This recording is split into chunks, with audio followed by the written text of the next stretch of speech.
I wanted to do an unboxing video of the Samsung Galaxy Book 4 Pro 360.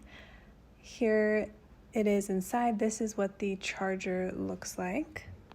It has the USB-C port on it. It also comes with the cord, which I'll show you in a little bit.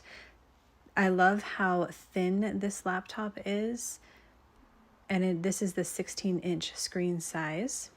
It comes nicely wrapped and packed. It has this nice gray, smooth look to it.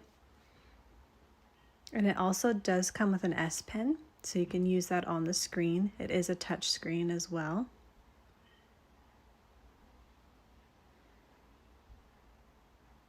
This is what it looks like on the inside.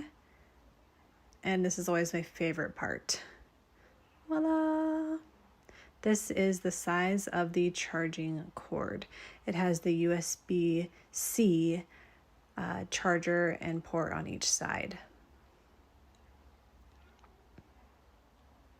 And then on the right, I'll just show you the ports that are here on the right.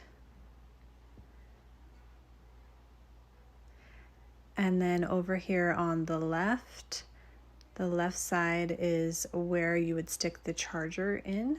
It has two charging ports on the left side. It also is a nice weight. It's not too heavy, not too light, and it is pretty thin as well.